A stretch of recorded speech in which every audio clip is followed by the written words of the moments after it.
ವೇದಿಕೆ ಮೇಲಿರ್ತಕ್ಕಂಥ ಎಲ್ಲ ಶಾಸಕ ಮಿತ್ರರೇ, ಲೋಕಸಭಾ ರಾಜ್ಯಸಭಾ ಸದಸ್ಯರುಗಳೇ, ಮಾಜಿ ಶಾಸಕರುಗಳೇ,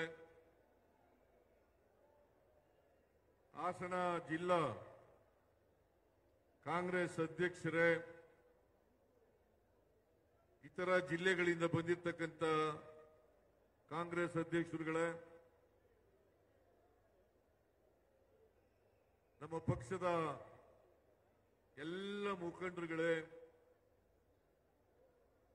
ಇಲ್ಲಿ ಇಷ್ಟೊಂದು ಬೃಹತ್ ಸಂಖ್ಯೆಯಲ್ಲಿ ಸೇರಿರ್ತಕ್ಕಂಥ ಕಾರ್ಯಕರ್ತ ಬಂಧುಗಳೇ, ತಾಯಂದಿರೇ, ಯುವಕ ಮಿತ್ರರೇ, ಮಾಧ್ಯಮದ ಗೆಳೆಯರೇ,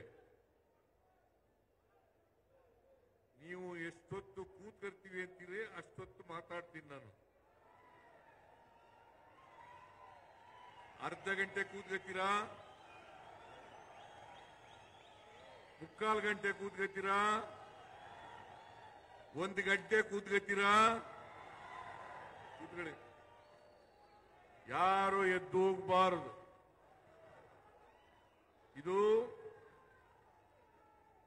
ಅತ್ಯಂತ ಮಹತ್ವದ ಸಮಾವೇಶ.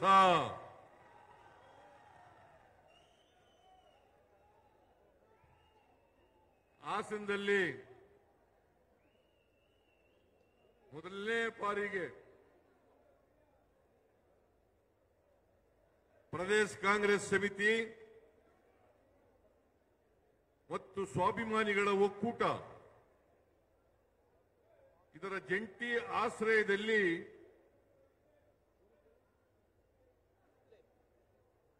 ಜನ ವಿಕಾಸ ಸಮಾವೇಶ ನಡೀತಾ ಇದೆ. ಈ ಸಮಾವೇಶಕ್ಕೆ ಹಾಸನ ಜಿಲ್ಲಾ ಎಲ್ಲ ಮುಖಂಡರುಗಳಿಗೆ, ಕಾಂಗ್ರೆಸ್ ಅಧ್ಯಕ್ಷರಿಗೆ, ರಾಜಣ್ಣವರಿಗೆ, ಶಿವಲಿಂಗೇಗೌಡರಿಗೆ, ಲೋಕಸಭಾ ಸದಸ್ಯರಿಗೆ, ಮಾಜಿ ಎಂಎಲ್ಎಗಳಿಗೆ ಮತ್ತು ಇತರ ಎಲ್ಲ ಮಾಜಿ ಮಂತ್ರಿಗಳು, ಶಾಸಕರು, ಇವರೆಲ್ಲರೂ ಕೂಡ ಈ ಸಮಾವೇಶ ಇಷ್ಟೊಂದು ಯಶಸ್ವಿ ಆಗಲಿಕ್ಕೆ ಶ್ರಮ ಪಟ್ಟಿದ್ದಾರೆ. ಅವರೆಲ್ಲರಿಗೂ ಕೂಡ ಕೂತ್ಕೊಳ್ರಿ, ಕೂತ್ಕೊಳ್ಳಿ. ನಾನು ಹೇಳಿದಾಗ ಎದ್ದೋಗಲ್ಲ ಅಂತೀರಿ, ಮತ್ತೆ ಎದ್ದೋಯ್ತೀರಿ. ಕೂತ್ಕೊಳ್ರಿ. ಯಾರವನು? ಕೂತ್ಕೊಳ್ಳಿ.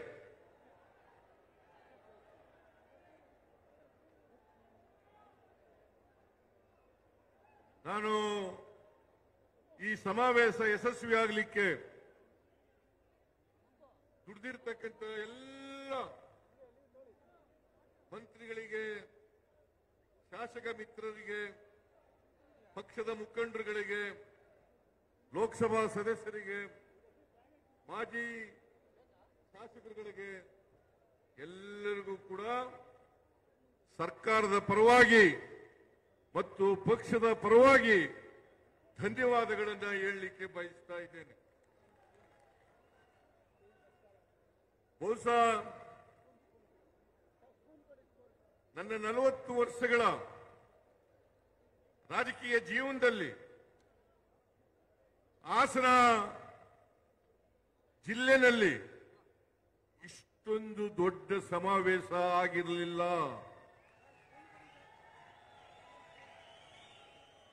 ಮೊದಲನೇ ಬಾರಿಗೆ ಹಾಸನದಲ್ಲಿ ಇಷ್ಟೊಂದು ದೊಡ್ಡ ಸಮಾವೇಶ ಆಗಿದೆ. ಅದಕ್ಕಾಗಿ ಇಲ್ಲಿ ಬಂದಿರತಕ್ಕಂಥ ಎಲ್ಲ ಕಾರ್ಯಕರ್ತ ಬಂಧುಗಳಿಗೆ ನಮಸ್ಕಾರಗಳನ್ನು ಹೇಳಲಿಕ್ಕೆ ಬಯಸ್ತಾ ಇದ್ದೇನೆ. ಮಾಧ್ಯಮಗಳಲ್ಲಿ ಚರ್ಚೆ ನಡೀತಾ ಇತ್ತು, ವ್ಯಾಖ್ಯಾನ ನಡೀತಾ ಇತ್ತು. ಯಾಕೆ ಹಾಸನದಲ್ಲಿ ಈ ಸಮಾವೇಶ ಮಾಡ್ತಾ ಇದ್ದಾರೆ? ನಾನು ಹೇಳಿದೆ, ಮೈಸೂರಿನಲ್ಲಿ ಅನೇಕ ಸಮಾವೇಶಗಳಾಗಿದ್ದಾವೆ, ಆದರೆ ಹಾಸನದಲ್ಲಿ ದೊಡ್ಡ ಸಮಾವೇಶ ಆಗಿಲ್ಲ. ನಾನು ರಾಜಣ್ಣವರಿಗೆ, ಶಿವಲಿಂಗೇಗೌಡರಿಗೆ, ಲೋಕಸಭಾ ಸದಸ್ಯರಿಗೆ ಕೇಳಿದೆ, ಏನಪ್ಪಾ ಹಾಸನದಲ್ಲಿ ಮಾಡೋಣ ಅಂತೇಳಿ. ನನಗೆ ಅದಕ್ಕಿಂತ ಮುಂಚಿತವಾಗಿ ಸಚಿವರಾದಂಥ ವೆಂಕಟೇಶ್ ಅವರು, ಮಾದೇವಪ್ಪನವರು, ಚೆಲುವರಾಯ ಸ್ವಾಮಿಯವರು, ಅವರೆಲ್ಲರೂ ಕೂಡ ನಾವು ಈ ಸಾರಿ ಹಾಸನದಲ್ಲೇ ಮಾಡಬೇಕು, ಮೈಸೂರಿನಲ್ಲಿ ಮಾಡೋದು ಬೇಡ. ಅನೇಕ ಸಮಾವೇಶಗಳನ್ನು ಮಾಡಿದ್ದೇವೆ, ಅದರಿಂದ ಹಾಸನದಲ್ಲಿ ಮಾಡಲೇಬೇಕು ಅಂತೇಳಿ ಅವರು ಸೂಚಿಸಿದ್ರಿಂದ ಇವತ್ತು ಹಾಸನದಲ್ಲಿ ಇಷ್ಟೊಂದು ದೊಡ್ಡ ಮಟ್ಟದ ಸಮಾವೇಶ ನಡೀತಾ ಇದೆ. ನಾನು ಮಾಧ್ಯಮದವರಿಗೆ ಹೇಳ್ತೀನಿ, ಇನ್ನೊಂದು ಚರ್ಚೆ ನಡೀತದೆ ಮಾಧ್ಯಮದಲ್ಲಿ. ಯಾವ ಕಾರಣಕ್ಕೋಸ್ಕರ ನೀವು ಮಾಡ್ತಾ ಇದ್ದೀರಿ? ನಾನು ಹೇಳಿದೆ, ಇದು ಬರೀ ನಮ್ಮ ಪಕ್ಷದ ಕಾರ್ಯಕರ್ತರು ಮಾಡ್ತಾ ಇರ್ತಕ್ಕಂಥ ಸಮಾವೇಶ ಅಲ್ಲ, ಸ್ವಾಭಿಮಾನಿಗಳ ಒಕ್ಕೂಟ ಮತ್ತು ಪಕ್ಷದ ಕಾರ್ಯಕರ್ತರು, ಪಕ್ಷದಲ್ಲಿ ಇಲ್ಲದೆ ಇರ್ತಕ್ಕಂಥ ನಮ್ಮ ಪಕ್ಷದ ಬಗ್ಗೆ ಸಿಂಪತಿ ಇಟ್ಕೊಂಡಿರ್ತಕ್ಕಂಥ ಅನೇಕ ಜನ ಸದಸ್ಯರು ನನ್ನ ಹತ್ರ ಬಂದು ಹೇಳಿದ್ರು, ನಾವು ಒಂದು ನಿಮಗೆ ಕೃತಜ್ಞತೆ ಸಮಾವೇಶವನ್ನು ಮಾಡಬೇಕು, ಸ್ವಾಭಿಮಾನಿಗಳ ಒಕ್ಕೂಟದಿಂದ ಇದನ್ನು ಮಾಡ್ತೇವೆ ಅಂತ ಬಂದು ಹೇಳಿದ್ರು. ನಾನು ಹೇಳಿದೆ, ನಾನು ಈ ರಾಜ್ಯದ ಮುಖ್ಯಮಂತ್ರಿ, ನಾವು ಹಾಗೆ ಒಕ್ಕೂಟದಿಂದ ಮಾಡಲಿಕ್ಕೆ ಸಾಧ್ಯ ಆಗಲ್ಲ, ಪಕ್ಷನೂ ಸೇರಿಸ್ಕೊಂಡು ಮಾಡಬೇಕು ಅಂತ ಹೇಳಿದಾಗ ಅವರು ಒಪ್ಕೊಂಡ್ರು. ಹಾಗಾಗಿ ಇದು ಪ್ರದೇಶ ಕಾಂಗ್ರೆಸ್ ಸಮಿತಿ ಮತ್ತು ಸ್ವಾಭಿಮಾನಿಗಳ ಒಕ್ಕೂಟದ ವತಿಯಿಂದ ನಡೀತಾ ಇರ್ತಕ್ಕಂಥ ಸಮಾವೇಶ. ಇದರಲ್ಲಿ ಕಾಂಗ್ರೆಸ್ ಪಕ್ಷದವರು ಇಲ್ಲದೇ ಹೋದ್ರು, ಕಾಂಗ್ರೆಸ್ ಪಕ್ಷದವರು ಅಲ್ಲದೇ ಹೋದ್ರು ಕೂಡ ಈ ಸಮಾವೇಶದಲ್ಲಿ ಭಾಗಿಯಾಗಿದ್ದಾರೆ. ಅವ್ರಿಗೂ ಕೂಡ ನಾನು ಧನ್ಯವಾದಗಳನ್ನು ಹೇಳಲಿಕ್ಕೆ ಬಯಸ್ತಾ ಇದ್ದೇನೆ.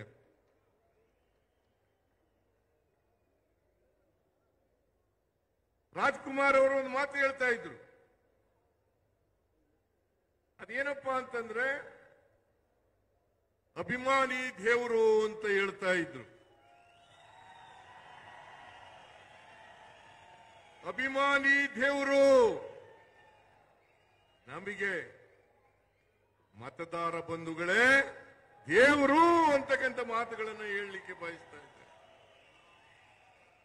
ಮತದಾರ ಬಂಧುಗಳು, ನಾವು 3 ಉಪಚುನಾವಣೆಗಳನ್ನು ಗೆದ್ದು, ಒಂದು ಚನ್ನಪಟ್ಟಣ, ಇನ್ನೊಂದು ಸಂಡೂರು, ಮೂರನೇದು ಶಿಗ್ಗಾವಿ. ಸಂಡೂರಿನಲ್ಲಿ ಮಾತ್ರ ನಮ್ಮ ಪಕ್ಷದವರು ಗೆದ್ದಿದ್ದದ್ದು. ಅಲ್ಲಿ ತುಕಾರಾಂ ಗೆದ್ದಿದ್ರು, ಅವರನ್ನು ಲೋಕಸಭೆಗೆ ನಿಲ್ಲಿಸಿದ ಮೇಲೆ ಅವರ ಹೆಂಡತಿಯನ್ನ ನಿಲ್ಲಿಸಿ ಅಲ್ಲಿ ಗೆಲ್ಲಿಸ್ತು. ಆದರೆ ಶಿಗ್ಗಾವಿನಲ್ಲಿ,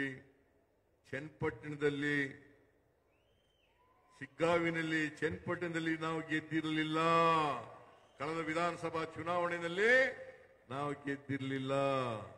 ಚನ್ನಪಟ್ಟಣದಲ್ಲಿ ಈ ಜಿಲ್ಲೆಗೆ ಸೇರಿದಂತ ಮಹಾನಾಯಕ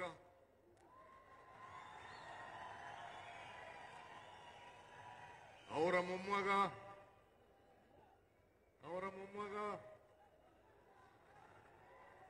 ನಿಖಿಲ್ ಕುಮಾರ್ ಸ್ಪರ್ಧೆ ಮಾಡಿದ್ರು. ಶಿಗ್ಗಾವಿನಲ್ಲಿ ಬಸವರಾಜ ಬೊಮ್ಮಾಯಿ ಮುಖ್ಯಮಂತ್ರಿ ಆಗಿದ್ದಂಥವರು, ಅವರ ಮಗ ಸ್ಪರ್ಧೆ ಮಾಡಿದ್ರು. 2 ಕ್ಷೇತ್ರಗಳಲ್ಲಿ, ಒಂದರಲ್ಲಿ ಚನ್ನಪಟ್ಟಣದಲ್ಲಿ ಕುಮಾರಸ್ವಾಮಿ ಗೆದ್ದಿದ್ರು, ಶಿಗ್ಗಾವಿನಲ್ಲಿ ಸಿಟ್ಟಿಂಗ್ ಮುಖ್ಯಮಂತ್ರಿ ಬಸವರಾಜ ಬೊಮ್ಮಾಯಿ ಗೆದ್ದಿದ್ರು. 2 ಸ್ಥಾನಗಳನ್ನು ಗೆಲ್ಲಿಕ್ಕೆ ನಮ್ಮ ಕಾರ್ಯಕರ್ತರು, ಮತದಾರರು ಮಾಡದಂತ ಆಶೀರ್ವಾದ ಕಾರಣ ಅಂತಕ್ಕಂಥ ಮಾತುಗಳನ್ನು ಹೇಳಲಿಕ್ಕೆ ಬಯಸ್ತಾ ಇದ್ದೇನೆ.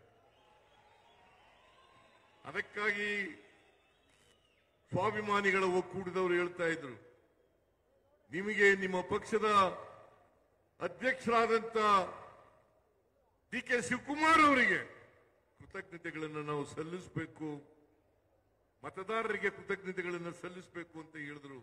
ನಾನು ಹೇಳಿದೆ, ನಮಗೆ ಸಲ್ಲಿಸ್ತಕ್ಕಂಥದ್ದಲ್ಲ, ನಿಜವಾದಂತ ಕೃತಜ್ಞತೆಗಳನ್ನು ಸಲ್ಲಿಸ್ತಕ್ಕಂಥದ್ದು ಮತದಾರ ಬಂಧುಗಳಿಗೆ ಅಂತಕ್ಕಂಥ ಮಾತನ್ನ ಹೇಳಿದ ಮೇಲೆ ಈ ಸಮಾವೇಶವನ್ನ ಏರ್ಪಾಡು ಮಾಡಲಿಕ್ಕೆ ಸಾಧ್ಯ ಆಯ್ತು. ಇವತ್ತು ಕಾಂಗ್ರೆಸ್ ಪಕ್ಷದಿಂದ ಮಾತ್ರ ಕರ್ನಾಟಕದ ಇತಿಹಾಸದಲ್ಲಿ ಸುಭದ್ರ ಸರ್ಕಾರವನ್ನು ಕೊಡಲಿಕ್ಕೆ ಸಾಧ್ಯ ಆಗಿರ್ತಕ್ಕಂಥದ್ದು. ಯಾವತ್ತು ಜೆಡಿಎಸ್ ಆಗಲಿ ಬಿಜೆಪಿ ಆಗಲಿ ತಮ್ಮ ಸ್ವಂತ ಶಕ್ತಿ ಮೇಲೆ ಜನರ ಆಶೀರ್ವಾದವನ್ನು ಪಡೆದು ಅಧಿಕಾರಕ್ಕೆ ಬಂದಿಲ್ಲ. ಕುಮಾರಸ್ವಾಮಿ 2 ಸಾರಿ ಮುಖ್ಯಮಂತ್ರಿ ಆಗಿರ್ತಕ್ಕಂಥದ್ದು ಒಮ್ಮೆ ಬಿಜೆಪಿಯವರ ಸಹಾಯದಿಂದ, ಇನ್ನೊಮ್ಮೆ ನಮ್ಮ ಸಹಾಯದಿಂದ. ಬಿಜೆಪಿಯವರು 2008ರಲ್ಲಿ 2018ರಲ್ಲಿ ಅಧಿಕಾರಕ್ಕೆ ಬಂದರು. ಹಿಂಬಾಗಲಿನಿಂದ ಬಂದರೆ ಹೊರತು ಮುಂಬಾಗಲಿನಿಂದ ಬರಲಿಲ್ಲ. ಆಪರೇಷನ್ ಕಮಲ ಮಾಡಿ 2008ರಲ್ಲೂ ಕೂಡ ಕೋಟ್ಯಾಂತರ ರೂಪಾಯಿಗಳನ್ನು ಖರ್ಚು ಮಾಡಿ ಅಧಿಕಾರಕ್ಕೆ ಬಂದರು. ಮಿಸ್ಟರ್ ಯಡಿಯೂರಪ್ಪ ಮುಖ್ಯಮಂತ್ರಿ ಆದರು, ಮಿಸ್ಟರ್ ಸದಾನಂದಗೌಡ ಮುಖ್ಯಮಂತ್ರಿ ಆದರು, ಮಿಸ್ಟರ್ ಜಗದೀಶ್ ಶೆಟ್ಟರ್ ಮುಖ್ಯಮಂತ್ರಿ ಆದರು. ಹೇಗೆ ಇವ್ರ ಕೈಲಿ ಸುಭದ್ರ ಸರ್ಕಾರವನ್ನು ಕೊಡಲಿಕ್ಕೆ ಸಾಧ್ಯ ಆಯಿತು? 2006ರಲ್ಲಿ ಮೊದಲನೇ ಬಾರಿಗೆ ಕುಮಾರಸ್ವಾಮಿ ಮುಖ್ಯಮಂತ್ರಿ ಆದರು. ಆದರೆ ಯಡಿಯೂರಪ್ಪನವರಿಗೆ ಮೋಸ ಮಾಡಿದ್ರು, ಆ ಸರ್ಕಾರ ಉಳ್ಕೊಳ್ಳಿಕ್ಕೆ ಸಾಧ್ಯ ಆಗಲಿಲ್ಲ. ಯಾರು ಮೋಸ ಮಾಡಿದವರು? Mister Kumaraswamy, mister Deve Gowda.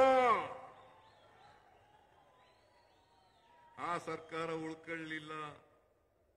ಮತ್ತೆ 2018ರಲ್ಲಿ 104 ಸ್ಥಾನಗಳನ್ನು ಗೆದ್ರೆ ಹೊರತು 113 ಸ್ಥಾನಗಳನ್ನು ಗೆಲ್ಲಿಲ್ಲ. ನಾವು ಕುಮಾರಸ್ವಾಮಿ ಅವರಿಗೆ ಬೆಂಬಲ ಕೊಟ್ಟು ನೀವು ಮುಖ್ಯಮಂತ್ರಿ ಆಗಿ, ನಾವು 80 ಜನ ಗೆದ್ದಿದ್ರು ಕೂಡ, ಅವರು 38 ಜನ ಗೆದ್ದಿದ್ರು ಕೂಡ, ನೀವು ಮುಖ್ಯಮಂತ್ರಿ ಆಗ್ರಿ, ನಾವು ಬೆಂಬಲ ಕೊಡ್ತೀವಿ ಅಂತೇಳಿ ಮಾಡೋದು. ಆದರೆ ಸರ್ಕಾರವನ್ನು ಉಳಿಸಿಕೊಳ್ಳಲಿಲ್ಲ. ನಾವು ವಿತ್ಡ್ರಾ ಮಾಡಿದ್ದಲ್ಲ. ಇವರು ಮುಖ್ಯಮಂತ್ರಿ ಆಗಿರುವಾಗ 17 ಜನ MLAಗಳು ಬಿಜೆಪಿ ಜೊತೆ ಸೇರಿ ಆಪರೇಷನ್ ಕಮಲದ ಮೂಲಕ ಯಡಿಯೂರಪ್ಪ ಮುಖ್ಯಮಂತ್ರಿ ಆದರು. ಆಮೇಲೆ ಬಸವರಾಜ ಬೊಮ್ಮಾಯಿ ಮುಖ್ಯಮಂತ್ರಿ ಆದರು.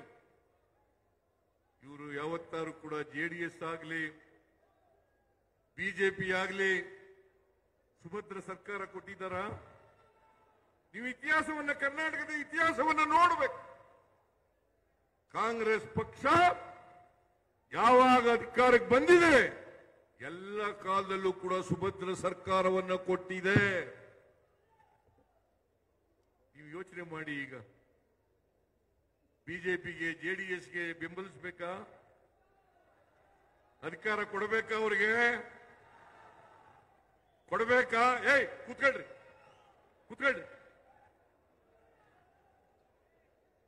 ಅಧಿಕಾರ ಕೊಡಬೇಕಾ ಅವರಿಗೆ?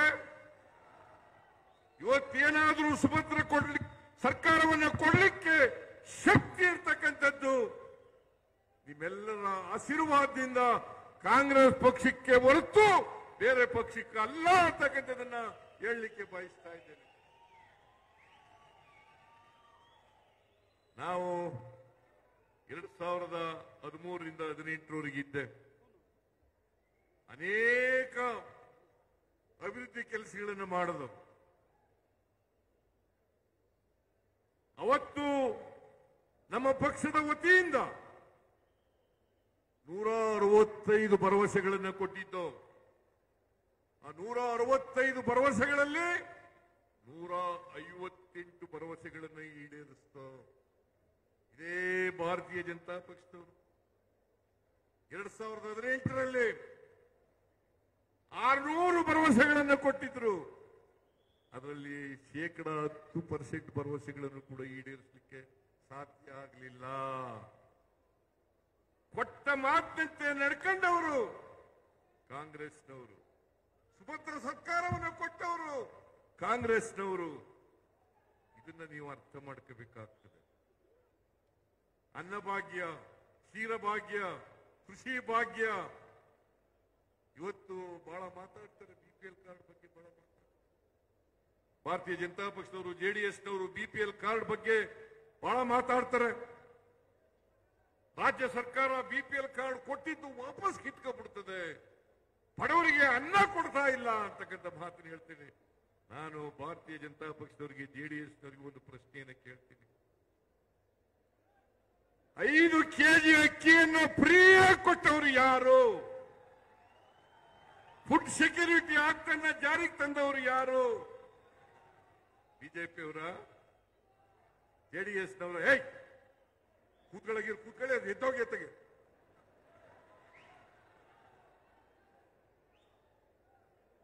ಜೆಡಿಎಸ್ನವರ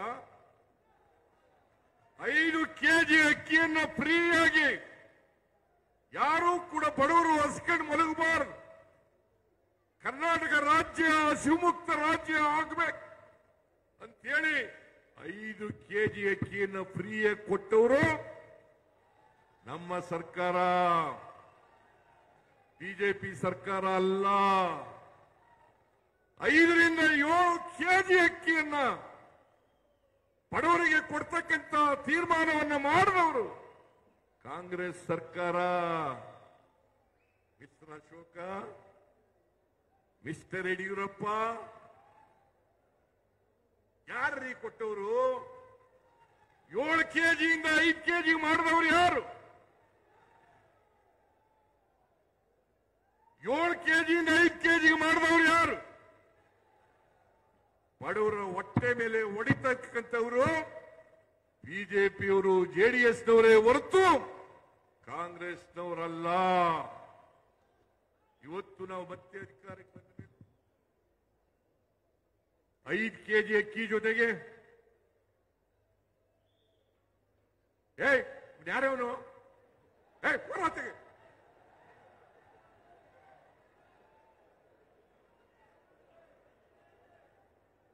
5 ಕೆಜಿ ಅಕ್ಕಿ ಜೊತೆಗೆ ಇನ್ನೂ 5 ಕೆಜಿಯನ್ನು ಕೊಡ್ತಕ್ಕಂಥ ತೀರ್ಮಾನ ಮಾಡಿದವರು ಯಾರು?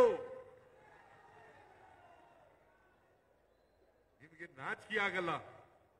ಬಿಜೆಪಿಯವರಿಗೆ, ನರೇಂದ್ರ ಮೋದಿಯವರ ಸರ್ಕಾರ ಇವತ್ತು KH ಮುನಿಯಪ್ಪನವರು ಇಲ್ಲೇ ಕೂತಿದ್ದಾರೆ.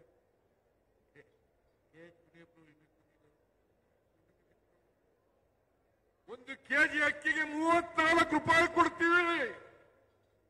ಅಕ್ಕಿ ಕೊಡ್ರಿ ಅಂದ್ರೆ ಕೊಡ್ಲಿಲ್ಲ. ಅಕ್ಕಿ ಕೊಡ್ರಿ, ನಾವು ಬಡವರಿಗೆ ಕೊಡಬೇಕು. ಅಕ್ಕಿ ಕೊಡ್ರಿ ಅಂದ್ರೆ ಕೊಡ್ಲಿಲ್ಲ.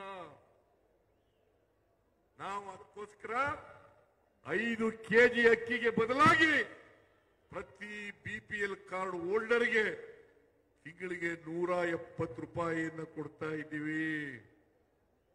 ಬಿಜೆಪಿಯವರಿಗೆ ನಾನು ಪ್ರಶ್ನೆ ಕೇಳ್ತೀನಿ, ನೀವು ನಿಮ್ಮ ಪಕ್ಷ ಅಧಿಕಾರದಲ್ಲಿರ್ತಕ್ಕಂಥ ಯಾವ ರಾಜ್ಯದಲ್ಲೂ ಕೂಡ 10 ಕೆಜಿ ಅಕ್ಕಿಯನ್ನು ಕೊಡ್ತಾ ಇದ್ದೀವಿ ಬಡವರಿಗೆ ಅಂತಕ್ಕಂಥದ್ದನ್ನು ತೋರಿಸಿದ್ರೆ ನಾನು ರಾಜಕೀಯದಿಂದ ನಿವೃತ್ತಿ ಆಗ್ತೀನಿ.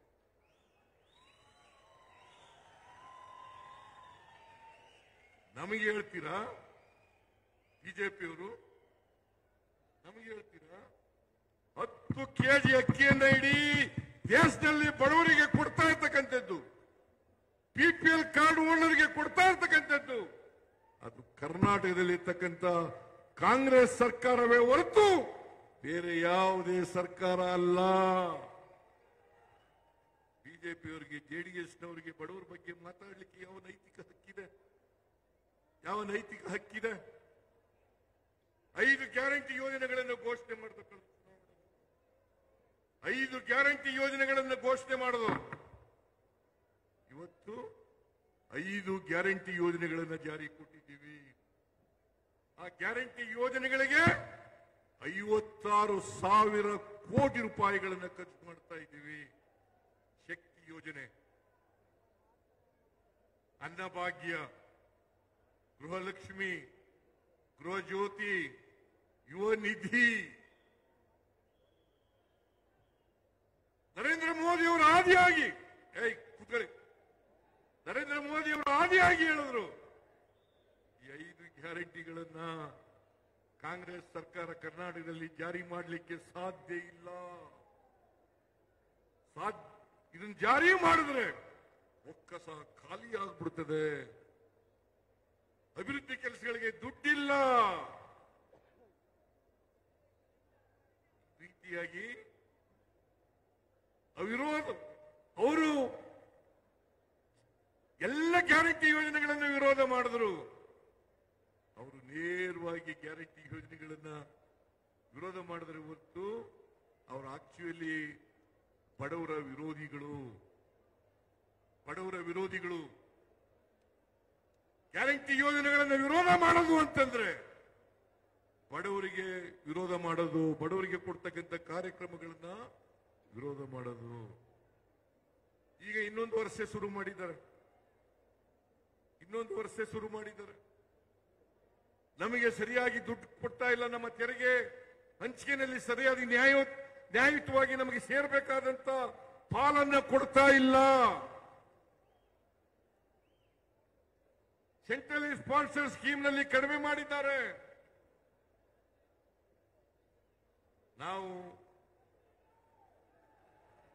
ನಾವು ಒಂದು ತಿಂಗಳಿಗೆ 4.5 ಲಕ್ಷ ಕೋಟಿ ತೆರಿಗೆಯನ್ನು ಕೊಡ್ತಾ ಇದ್ದೀವಿ ಕೇಂದ್ರಕ್ಕೆ. 4.5 ಲಕ್ಷ ಕೋಟಿ. ನಮಗೆ ಬರ್ತಕ್ಕಂಥದ್ದು ಸುಮಾರು 60,000 ಕೋಟಿ. ₹1 ತೆರಿಗೆ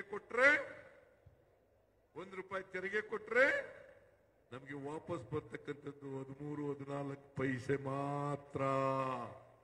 ನಾನು ಕೇಳ್ತೀನಿ, ಮಣ್ಣಿನ ಮಕ್ಕಳಿಗೆ, ರೈತರ ಮಕ್ಕಳಿಗೆ, ರೈತರ ಪ್ರತಿನಿಧಿಗಳಿಗೆ ಇಷ್ಟೊಂದು ಅನ್ಯಾಯ ಆಗ್ತಾ ಇದೆಯಲ್ಲ ಮಿಸ್ಟರ್ ದೇವೇಗೌಡ್ರೆ? ಯಾವತ್ತಾರು ಕೇಳಿದ್ದೀರೇನ್ರಿ?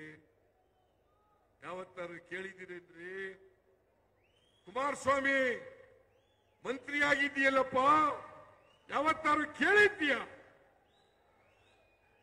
ಕೇಳಿಲ್ಲ. ಮೇಕೆದಾಟು ಯೋಜನೆಗೆ ಚನ್ನಪಟ್ಟಣದಲ್ಲಿ ಹೇಳುದು ಅನುಮತಿ ಕೊಡಿಸ್ಬಿಡ್ತೀನಿ ನಾನು ಅಂತ. ಕೊಡಿಸಿ. ನಮಗೆ ಬೇಕಾದ ಬೆಂಗಳೂರು ನಗರಕ್ಕೆ ನೀರು ಬೇಕು, ಬೆಂಗಳೂರು ಜನರಿಗೆ ನೀರು ಬೇಕು, ಬ್ಯಾಲೆನ್ಸಿಂಗ್ ರಿಸರ್ವಾಯರ್ ಕಟ್ಟಬೇಕು. ಕೊಡ್ಲಿಲ್ಲ. ಆಮೇಲೆ ಮಹದಾಯಿ ಯೋಜನೆಗೆ ಎನ್ವೈರನ್ಮೆಂಟಲ್ ಕ್ಲಿಯರೆನ್ಸ್ ಬೇಕು. ಇವತ್ತವರು ಕೊಡಿಸ್ತಿಲ್ಲ. ದೇವೇಗೌಡರು ಯಾವಾಗಲೂ ಹೇಳ್ತಾ ಇದ್ರು, ನಮ್ದು ಜಾತ್ಯತೀತ ಪಕ್ಷ. ಕಳೆದ ಚುನಾವಣೆಯಲ್ಲಿ ನೀವು ಭಾಷಣ ಕೇಳಬೇಕು. ಏನಂತ ಹೇಳಿದ್ರು? ಮತ್ತೆ ಬಿಜೆಪಿ ಅಧಿಕಾರಕ್ಕೆ ಬರಲ್ಲ. 2019ರಲ್ಲಿ ಹೇಳಿರೋದು. ಮತ್ತೆ ಅಧಿಕಾರಕ್ಕೆ ಬರಲ್ಲ. ಬಂದ್ರೆ ನರೇಂದ್ರ ಮೋದಿ ಅವರು ಪ್ರಧಾನಮಂತ್ರಿ ಆದ್ರೆ ಈ ದೇಶ ಬಿಟ್ಬಿಡ್ತೀನಿ ನಾನು. ಮಿಸ್ಟರ್ ದೇವೇಗೌಡ್ರೆ, ದೇಶ ಬಿಡಬೇಡಿ, ಇಲ್ಲೇ ಇರಿ. ದೇಶ ಬಿಡಕ್ ಹೋಗ್ಬೇಡಿ. ನನಗಿಂತ ಒಂದು 15 ವರ್ಷ ದೊಡ್ಡವರು ಪಾಪ ದೇವೇಗೌಡರು, ನನಗಿಂತ 15 ವರ್ಷ ದೊಡ್ಡವರು. ಅವರು ವಯಸ್ಸಿಗೆ ತಕ್ಕಾಗಿ ಮಾತಾಡ್ಬೇಕಲ್ಲ. ಚನ್ನಪಟ್ಟಣದಲ್ಲಿ ಏನ್ ಮಾತಾಡಿದ್ರು? ಸಿದ್ದರಾಮಯ್ಯನ ಗರ್ವಭಂಗ ಮಾಡ್ತೇನೆ, ಗರ್ವಭಂಗ ಮಾಡ್ತೇನೆ. ನೀವೆಲ್ಲ ಬಿಡ್ತೀರಾ ನನ್ ಗರ್ವ? ಕುತ್ಕೊಳ್ರಿ. ಗರ್ವಭಂಗ ಬಾಳಕ್ ಬಿಡ್ತೀರಾ ನೀವು? ಗರ್ವಭಂಗ ಬಾಳಕ್ ಬಿಡ್ತೀರಾ? ಸಿದ್ದರಾಮಯ್ಯನವರಿಗೆ ದುರಂಕಾರ ಬಂದ್ಬಿಟ್ಟಿದೆ. ಏನು ಹಲ್ಲು ಮುರಿ ಕಚ್ಚಿಕೊಂಡು ಕಾಂಗ್ರೆಸ್ ಸರ್ಕಾರವನ್ನ ಕಿತ್ತು ಹೋಗಿರಿ. ನಾನು ಹೇಳಿದ್ನಲ್ಲ, ಮಿಸ್ಟರ್ ದೇವೇಗೌಡ ಹೇಳಿದ್ರು, ಕಾಂಗ್ರೆಸ್ ಸರ್ಕಾರವನ್ನ ಕಿತ್ತು ಹೋಗಿರಿ. ಯಾರೇ ಆಗ್ಲಿ ಕೂಡ ಅವ್ರ ವಯಸ್ಸಿಗೆ ತಕ್ಕ ಮಾತಾಡ್ಬೇಕಲ್ಲ. ಸಿದ್ದರಾಮಯ್ಯನಿಗೆ ಅಹಂ ಬಂದ್ಬಿಟ್ಟಿದೆ. ನಾನು ದೇವೇಗೌಡರಿಂದ ಈ ಮಾತುಗಳನ್ನು ನಿರೀಕ್ಷೆ ಮಾಡಿರಲಿಲ್ಲ. ಅವ್ರ ಮೊಮ್ಮಗನನ್ನ ಗೆಲ್ಸ್ಲಿಕ್ಕೋಸ್ಕರ 1 ವಾರ ಚನ್ನಪಟ್ಟಣದಲ್ಲಿ ಉಳಿದು ಬಿಟ್ರು. ಹಾಸನಕ್ಕೆ ಬಂದಿದ್ದಾರೆ? ಯಾವತ್ತಾರೋ ಹಾಸನಕ್ಕೆ ಬಂದಿದ್ದಾರ? ಏನ್ ದೇವೇಗೌಡ, ಕುಮಾರಸ್ವಾಮಿ, ನಿಖಿಲ್ ಕುಮಾರಸ್ವಾಮಿ ಎಲ್ಲ ಕಣ್ಣೀರು ಹಾಕಿದ್ದೇ. ಇಲ್ಲಿ ಪಾಪ ಹಾಸನ ಜನ ಕಣ್ಣೀರಲ್ಲಿ ಕೈ ತೊಳಿತಾ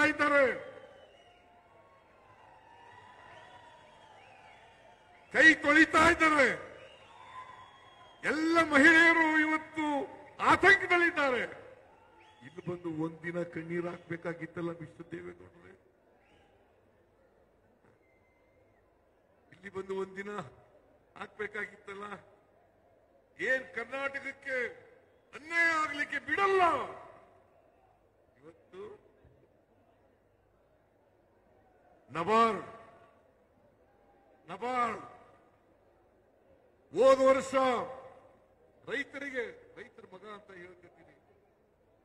ಹೋದ ವರ್ಷ 5,600 ಕೋಟಿ ರೂಪಾಯಿಗಳನ್ನ ನಬಾರ್ಡ್ ರೀಫೈನಾನ್ಸ್ ಮಾಡಿತ್ತು ಕರ್ನಾಟಕದ ರೈತರಿಗೆ.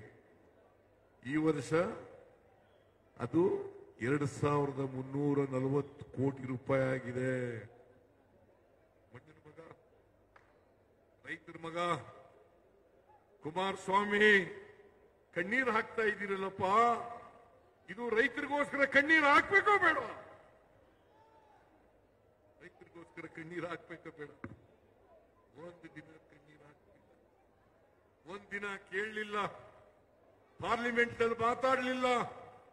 ನಾನು ಬಿಜೆಪಿ ಎಂಪಿಗಳಿಗೆ ಕೇಳ್ತೀನಿ, ಬಿಜೆಪಿ ಎಂಪಿಗಳೇ, ನೀವು ಕೋಲ ಬಸವನಂತೆ ತಲೆ ಅಳ್ಳಾಡ್ಸೋದು ಬಿಟ್ಟುಬಿಡಿ. ಇನ್ಮೇಲೆ ಕರ್ನಾಟಕಕ್ಕೆ ಅನ್ಯಾಯ ಆದಾಗ,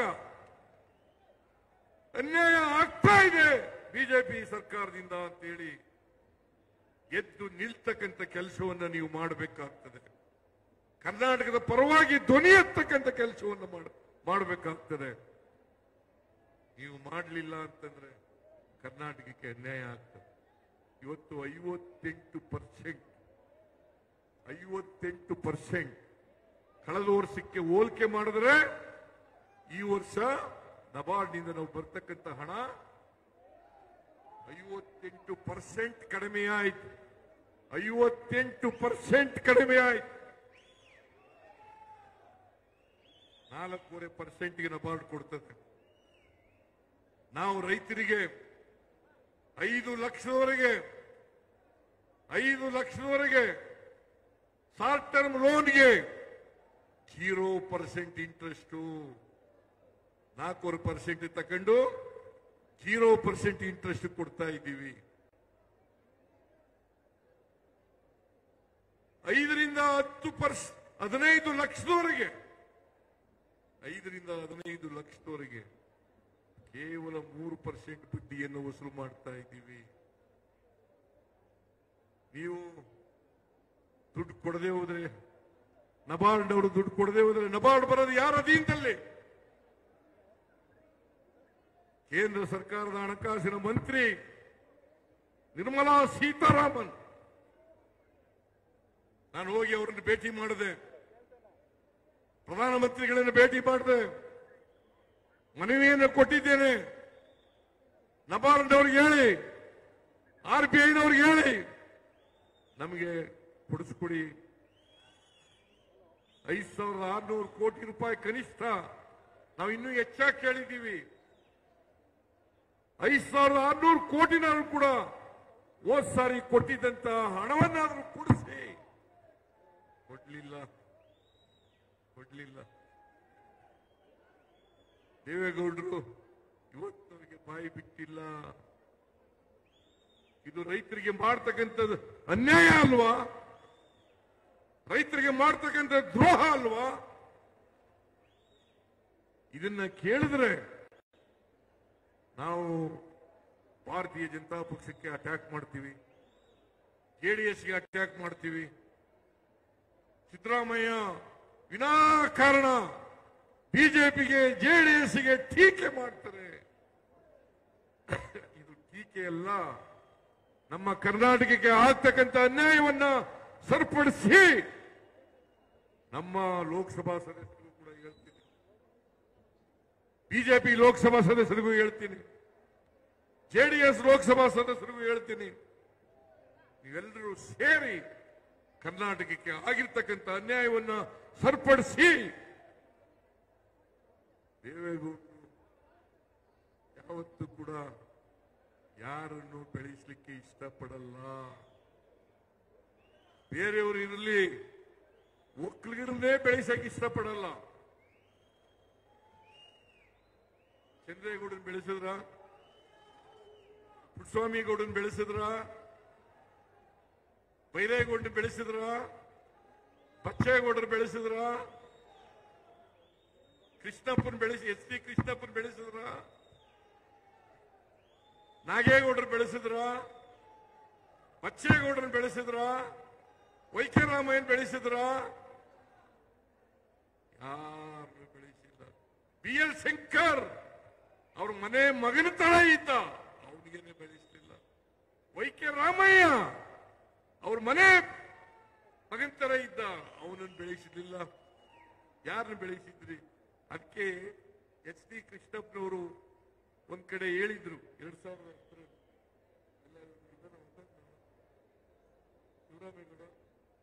SD ಕೃಷ್ಣಪ್ಪ 2010 ಹೇಳಿದ್ರು. ಏನಂತ ಹೇಳಿದ್ರು? ಭವಿಷ್ಯ ನುಡಿದಿದ್ರು ಗೊತ್ತಾ? ನಮಗೆಲ್ಲ ರಾಜಕೀಯ ಬರೆದ್ಬಿಟ್ಟಿದ್ದಾರೆ. ಬರೆದಿದ್ರು HD ಕೃಷ್ಣಪ್ಪನವರು, KR-ಪೇಟೆಯವರು. ನಮಗೆಲ್ಲ ರಾಜಕೀಯ ವನವಾಸ ತಂದ ದೇವೇಗೌಡ ತನ್ನ ದುರಂತಗಳನ್ನು ತಾನೇ ನೋಡುವ ಕಾಲ ಬರುತ್ತದೆ. ಯಾರು ಹೇಳಿದ್ರು ಇದು?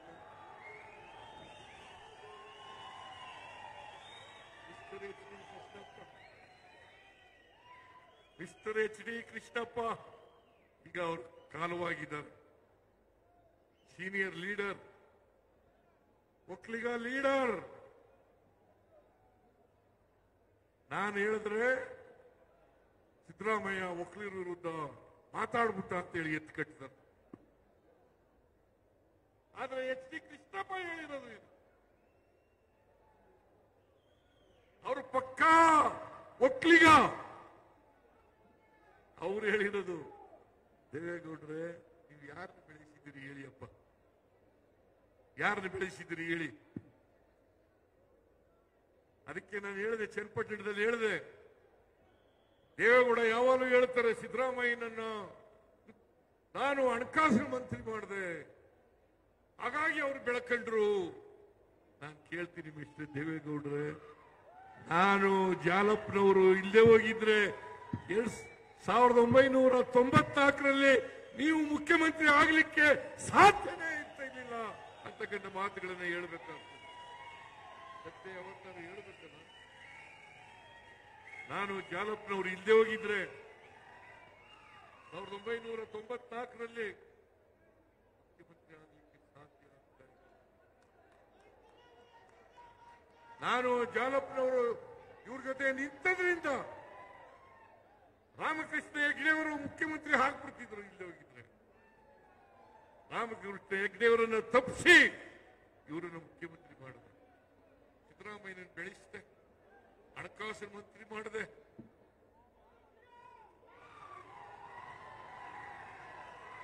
ಜಾತ್ಯತೀತ ಜನತಾದಳ ಇವತ್ತು ಕೋಮುವಾದಿಗಳ ಜೊತೆ ಸೇರ್ಕೊಂಡಿದ್ದೀರಲ್ಲ ದೇವೇಗೌಡ್ರೆ. ಜಾತ್ಯತೀತ ಜನತಾದಳ ಅಂತ ನಾನು, ದೇವೇಗೌಡರು, ಲಕ್ಷ್ಮೀ ಸಾಗರ್, ಎಕೆ ಸುಬ್ಬಯ್ಯ, ವೆಂಕಟೇಶ್, ಮಹದೇವಪ್ಪ, ಸತೀಶ್ ಜಾರಕಿಹೊಳಿ, ಅವರಿಲ್ಲ ಸತೀಶ್ ಜಾರಕಿಹೊಳಿ ಓದ್ನ, ಸತೀಶ್ ಜಾರಕಿಹೊಳಿ, ಬಿ.ಆರ್. ಪಾಟೀಲ್, ನಾವೆಲ್ಲ ಸೇರಿ ಜಾತ್ಯತೀತ ಜನತಾದಳವನ್ನು ಕಟ್ಟಿದೋ.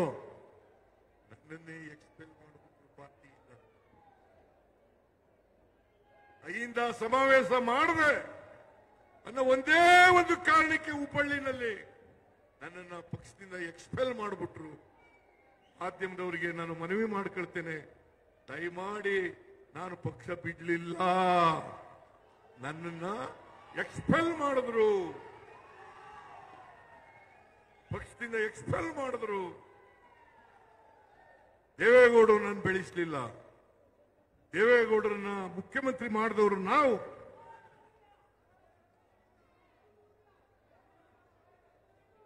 ಅದರಿಂದ ಇವತ್ತು 4-5 ಯೋಜನೆಗಳನ್ನ ಹೇಗಾದರೂ ಮಾಡಿ ಭಾರತೀಯ ಜನತಾ ಪಕ್ಷ ಮತ್ತು ಜಾತ್ಯತೀತ ಜನತಾದಳ ಇವುಗಳನ್ನ ನಿಲ್ಲಿಸಬೇಕು. ಯಾಕಂದ್ರೆ ನಾವು ಯಶಸ್ವಿಯಾಗಿ ಜಾರಿ ಮಾಡಿಬಿಟ್ಟಿದ್ದೀವಿ. ಅವ್ರು ಯಾರು ಕೂಡ ಬಿಜೆಪಿಯವರಾಗಲಿ ಜನತಾದಳ ಎಸ್ಸಾಗಲಿ ಗ್ಯಾರಂಟಿ ಯೋಜನೆಗಳು ವಿರೋಧ ಇಲ್ಲ. ಯಾಕಂದ್ರೆ ಅವರೇ ಬೇರೆ ರಾಜ್ಯಗಳಲ್ಲಿ ಮಾಡ್ತಾ ಇದ್ದಾರೆ, ಇಲ್ಲಿ ನಮಗೆ ಹೇಳ್ತಾ ಇದ್ದಾರೆ ಹಣಕ್ಕೆ ತೊಂದರೆ ಆಗ್ಬಿಟ್ಟದೆ, ಅಭಿವೃದ್ಧಿ ಕೆಲಸಗಳಿಗೆ ತೊಂದರೆ ಆಗ್ಬಿಟ್ಟದೆ. ನಾನು ಹೇಳ್ತೀನಿ, ಈ ರಾಜ್ಯದ ಆಯವ್ಯಯ 3,71,000 ಕೋಟಿ, 3,71,000 ಕೋಟಿ.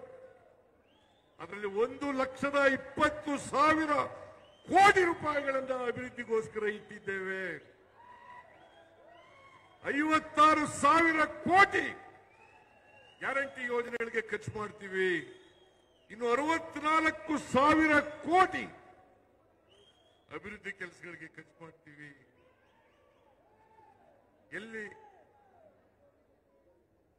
ಎಲ್ಲಿ ಹಣ ಇಲ್ಲ,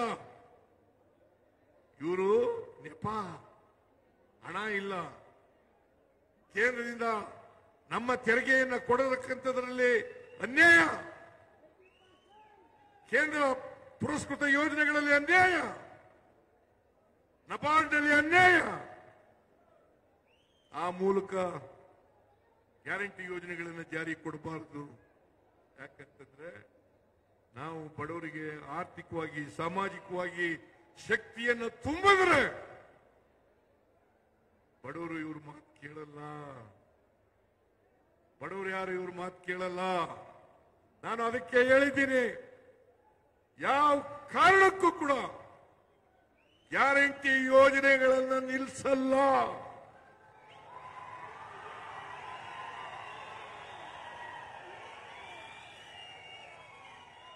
ನಾವು ಅಧಿಕಾರದಲ್ಲಿ ಇರೋವರೆಗೆ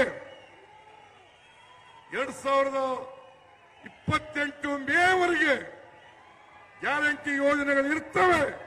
ಮತ್ತೆ ನಾವೇ ಅಧಿಕಾರಕ್ಕೆ ಬರ್ತೇವೆ,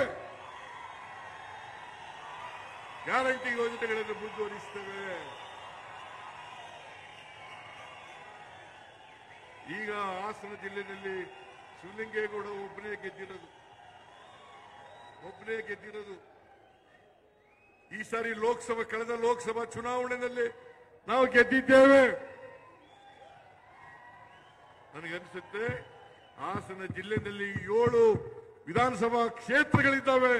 7 ವಿಧಾನಸಭಾ ಕ್ಷೇತ್ರಗಳಲ್ಲಿಯೂ ಕೂಡ ಮುಂದಿನ ವಿಧಾನಸಭಾ ಚುನಾವಣೆಯಲ್ಲಿ ಗೆದ್ದೇ ಗೆಲ್ತೀವಿ ಅಂತಕ್ಕಂಥ ಮಾತುಗಳನ್ನು ಹೇಳಲಿಕ್ಕೆ ಬಯಸ್ತಾ ಇದ್ದೇನೆ. ಕಾಲ ಮುಗಿತು ದೇವೇಗೌಡ್ರೆ, ನಿಮ್ ಕಾಲ ಮುಗಿತು. ನಾನು ಕೊನೆ ಉಸಿರಿನವರೆಗೂ ರಾಜಕೀಯ ಮಾಡ್ತೀವಿ ಅಂತ ಮಾಡಿ, ಪಾಪ ನಂದೇನ್ ತಕರಾರಿಲ್ಲ. ಒಳ್ಳೆ ಆರೋಗ್ಯ ಕೊಡ್ಲಿ ಅವರಿಗೆ, ರಾಜಕೀಯ ಮಾಡಿ ಕೊನೆಯವರಿಗೆ. ಆದರೆ ಈ ದ್ವೇಷದ ರಾಜಕಾರಣವನ್ನು ಮಾಡಬೇಡಿ, ದ್ವೇಷದ ರಾಜಕಾರಣವನ್ನು ಮಾಡಬೇಡಿ, ಹಗೆತನದ ರಾಜಕಾರಣವನ್ನು ಮಾಡಬೇಡಿ. ಇನ್ನೊಬ್ಬರನ್ನ ರಾಜಕೀಯವಾಗಿ ಮುಗಿಸ್ತೇವೆ ಅಂತಕ್ಕಂಥ ಮಾತುಗಳನ್ನು ಆಡಬೇಡಿ ಅಂತಕ್ಕಂಥ ಮಾತುಗಳನ್ನು ಹೇಳಲಿಕ್ಕೆ ಬಯಸ್ತಾ ಇದ್ದೇನೆ. ಅದರಿಂದ ಈ ಸಮಾವೇಶ ಹಾಸನದಲ್ಲಿ ಒಂದು ಹೊಸ ಅಧ್ಯಾಯವನ್ನ ಬರೀತದೆ,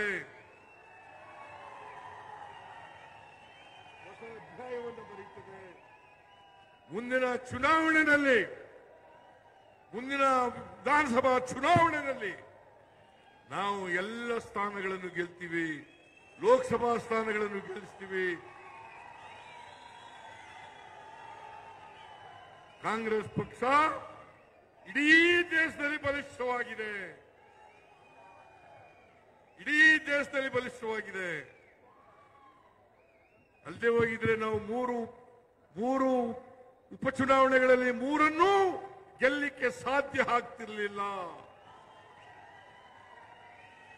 ನಿಮ್ಮೆಲ್ಲರ ಆಶೀರ್ವಾದದಿಂದ ಮೂರನ್ನೂ ಕೂಡ ಗೆದ್ದಿದ್ದೇವೆ. ನಾನು ನಿಮಗೆ ಕೈ ಮುಗಿದು ಪ್ರಾರ್ಥನೆ ಮಾಡ್ತೇನೆ,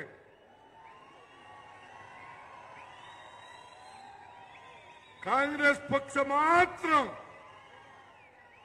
ಬಡವರ ಪರವಾಗಿರ್ತಕ್ಕಂಥದ್ದು,